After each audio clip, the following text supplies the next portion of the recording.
What up? T-Bob here. And Jake as well. And look at you. You done stumbled upon little OTB Saints, where we bring you all the latest black and gold coverage. Who are the Saints going to draft? Who's going to be their quarterback? What does the salary cap look like? All that information and more. Hope you enjoy it. Like, subscribe. In case you missed it, the Saints hired Klint Kubiak to be their OC, or they're going to, right? They're in the process of finalizing. It will likely be announced officially after the Super Bowl is done. And the reason why is because Kubiak is currently the passing game coordinator for the San Francisco 49ers. And I think we said it last week when we were in Mobile, but this was by far the most intriguing name on a surface level, right? Now, let's be clear. I'm not out here grinding OC film.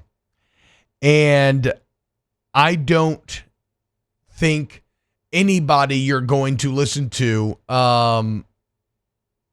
really, I don't think anybody is, quite frankly, right? Like, if you want to go to like a New Orleans football or check out like Luke Johnson's work at NOLA.com, Times Picayune, like, and Cat Terrell, like, yes, the Saints beat writers, I trust them, and I think they actually probably are doing that legwork. It's us talking heads that don't necessarily are. So I guess what this is getting at is like, I don't want to sell you a bill of goods that that I've evaluated, that I was watching all of the film between the different names, that Kubiak was definitely the best choice.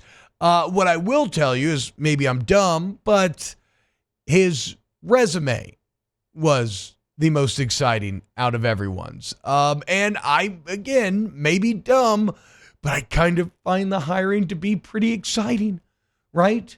Again, he has play calling experience. He was the Vikings OC and play caller in 2021. He then became Denver's passing game coordinator and QB coach at 22. He ended up calling the plays the second half of the year. Now, I will say this. Neither of those stops were great, right? They weren't like abject disasters either, but it wasn't like he lit the world on fire calling plays. Both tenures were all right. But still, just having that experience, I think, matters. And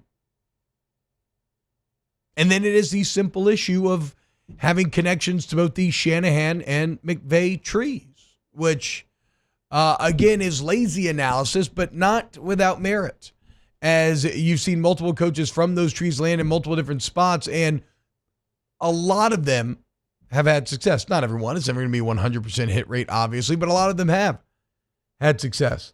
And the bottom line is that perhaps nobody is more set up for a big-time step forward than are your New Orleans Saints. And the reason being is because the system that you were employing was archaic, very behind the times. And it feels dumb. Like, it really feels dumb. Like, and granted, we do this job every day, sitting here talking to Mike, talking about sports. So, like, sometimes it's hard to maintain perspective. It's hard to see the forest through the trees, if you will. And so I don't know how aware y'all are of like the Saints offense and its complaints and what went wrong with it this year. And so when you hear me and hear us continuing to talk about pre-snap motion and play action, it feels dumb because it feels obvious, right? Like, these are concepts that absolutely you should be employing in order to get the defense on their back heel, in order to give the quarterback more information, in order to set the offensive line up for success and things like play action, where it makes it an easier pass block. And yet, the Saints weren't doing that stuff. And they weren't doing it at an astounding rate. And again, it almost feels like lazy analysis, because if you go hire, if you go read any article that has been written on this hire, that is the theme of every single piece. But the only thing is, it's not lazy because its disparity is glaring. For instance, you had, sorry, I thought I had it printed out, but you had the New Orleans Saints. Oh, I do have it printed out. I'm an idiot. It's right here in front of me. The New Orleans Saints last year. And remember, this is with a drastic difference. Post-Nick Underhill piece on New Orleans football, in which he called out the Saints for not using either of these concepts.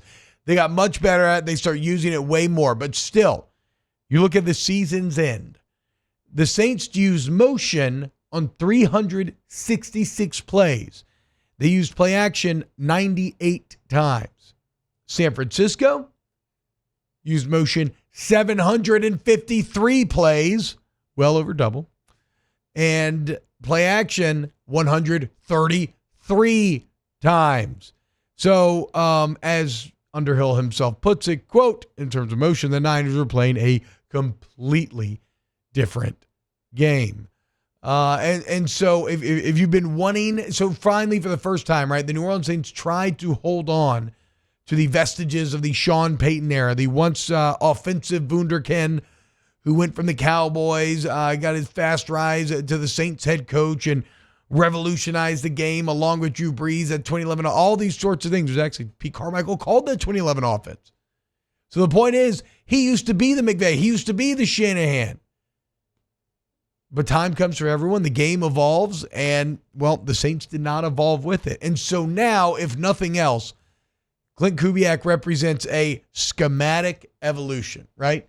And so, again, I can't speak necessarily to the coach himself. I can't pretend like I know him or know that he's going to be great. But what he does bring is an objective and inarguable schematic evolution to this team. And it's easy to see why this pays dividends. Again, pre-snap motion helps to expose the defense and what they're trying to run. It gives the quarterback more information to work with, more information to process so that he can make his pre-snap reads and decisions. Play action, well, not only is it built off of a great running game and it makes you have to respect, like if you can build a running game that earns respect, well, then all of a sudden, everything in the passing game becomes that much easier because defenders are having to respect it. All it takes is one false step in the NFL, half a false step and you're beat. And then for the offensive line, instead of more of traditional pass block, you have to fire off. The defensive line isn't rushing with their hair on fire because they too have to respect the run. Like, it just makes everything easier. And I know this is all basic football, right? But this is the conversation that you arrive at when you keep trying to make an old system that should have been dead and buried in the past, when you keep trying to make it happen. So I really like the Kubiak hire. I think it'd be really good. I think when you look at the Saints letting go of Doug Marrone, the offensive line coach, now it's Pete Carmichael. They let go of an offensive analyst and Bob Bicknell. They got rid of wide receivers coach Cody Burns. They allowed Joel Thomas, the running back coach, to leave at Chicago for the same job. So they are completely remaking this offensive staff. And one thing I like now is you bring in Kubiak and he can build the staff kind of how he sees fit and who he will work with well. And I think that's just smart to empower him in that way because, look, he's going to be the head coach of the offense. Jake talks about that a lot, right? Not just that, but DA knows a couple of things. First off, he knows his job is on the line, and he's got to get the offense fixed. Like, he has belief in himself. He'll have a good defense, and he will. But he's got to get the offense fixed if the Saints are going to break through, make the playoffs, and take a step forward that would allow him to continue to be the head coach.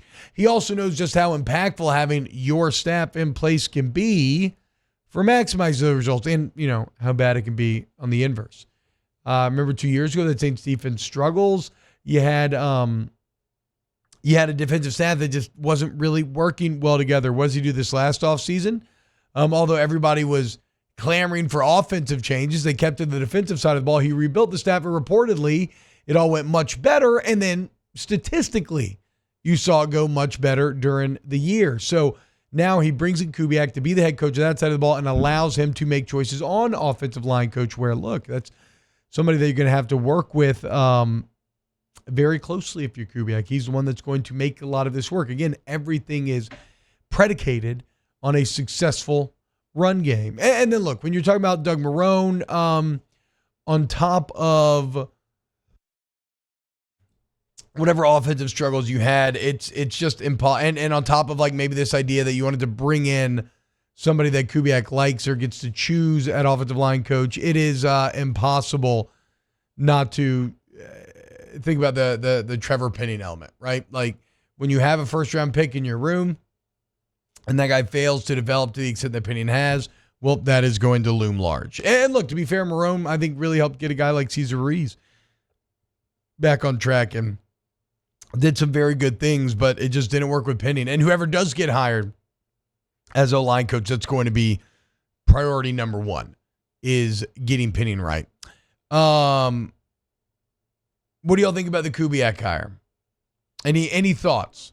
My thought is I'm excited about it. I think it's a good hire. And agreed, he will probably be a good interim head coach.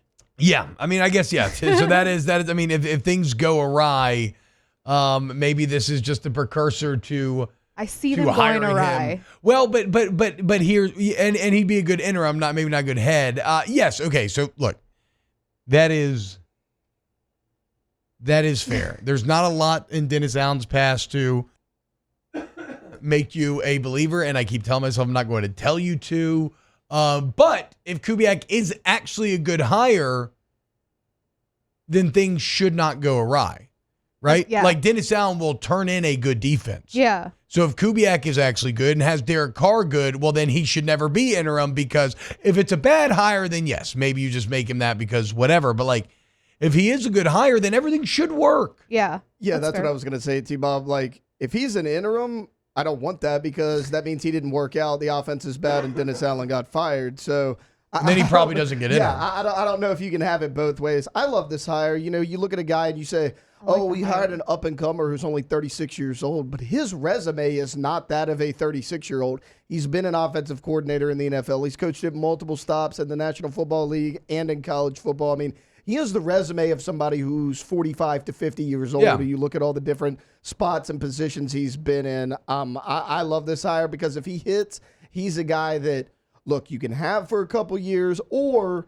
again, if things go awry with Allen and he somehow works out, he could possibly be your coach in waiting as well. He's young enough. I like it all the way around. But to Taylor's point about him being young, and to your point, that's kind of what the Saints need. They're so far behind in the times that somebody like that, and he's worked under Shanahan for so long that, like, or not so long, but like he's worked under Shanahan and has that experience as well. The dream would be, now it's different because the disparity is not as large when you look at something like what LSU was doing pre-Joe Brady. But the dream would be that he would represent a modernization of the Saints attack and pay the dividends, or, you know, the relative, when you're talking about going from college to the NFL, dividends that Joe Brady did for LSU for the New Orleans Saints, ushering him to this new era of offensive football, and well, just making them feel a lot more. And look, to be fair, the Saints offense did finish very strong last year, but that's why this is also exciting, right? Because they finished strong. Why? Well, for one, they have good players. So that's exciting for Kubiak to inherit when you talk about the playmakers, and even how Derek Carr played at the end of the year. Like, even if you hate Derek Carr, he played well at the end of the year. And he plays like that all year, you're going to be happy.